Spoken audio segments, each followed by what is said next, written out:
Ipapakilala ko sa inyo guys ang app na ito na legit at paying app. Ngunit may mga ilang members na nahihirapan sa pagtatask po dito. Ngunit kung tutusin, ang task po dito ay 2 po lamang. Mag-live lang po ng 2 oras at audio ng 1 oras. Ganun lamang po siya kasimple. At kung gusto mo nang tumigil, go! Another day, another task na naman ang gagawin nyo. Sa mga members na nahihirapan po dito at talagang sinasabi nila ay ang hirap naman, ang higpit. Yes, mahigpit po itong app na ito.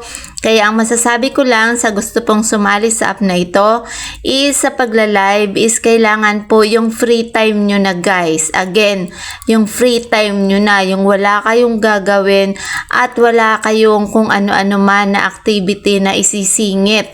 Dahil ito po, pag magla-live po kayo is focus sa camera, wala pong aalis, maliwanag ang iyong lugar, wala pong bata, wag ka pong pipikit, wag kang tutulog, wag kang yuyuko, at wag kang palingon-lingon.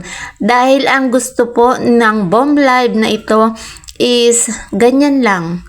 Pwede kang nakatingin sa kanya kung naiinip ka. Meron po siyang music na pwede niyong patugtugin dito sa loob niyan.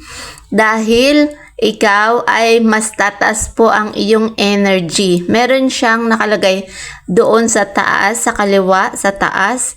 Yung energy mapapansin nyo habang nagpapatugtog kayo ng music ay nadadagdagan po yan. Pangpadagdag din po yan sa inyong level. So kaya naman kung naiinip, magbasa-basa po tayo ng mga nagpa-pop up ng mga winners. Bumati po tayo sa pumapasok or nagjo-join sa ating room. Mag-message, pag nag-message po sila, pwede po tayong mag-reply. Reply po natin ang kanilang message. Mag-hi, hello tayo. Ganun lamang po guys.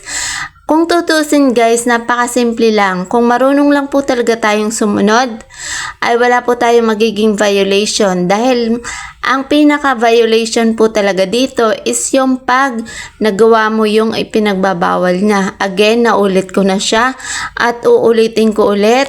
Bawal pumikit, bawal matulog, bawal yung madilim ang lugar, bawal ang may bata, bawal yung yuyuko ka, bawal din ang palingon-lingon dahil nakaka-captured nga po niya is yung nakapikit ka. Bawal din po yung aalis ka sa camera. Pag sinabi nga pong live, nakapokus ka dyan ka lang sa pwesto, tingin ka sa camera, antayin mong matapos ang iyong oras. After matapos ng iyong oras, sa 2 oras ay pwede nyo nang i-claim ang reward. Per hour po siya magkahiwalay.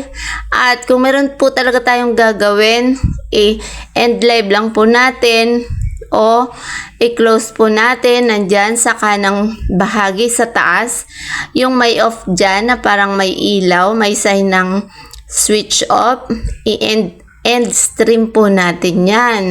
Dahil para mas maiwasan natin yung magkaroon po tayo ng violation. Dahil sa violation lang po talaga nangyayari yung nawawalan ng task sa kasunod na araw.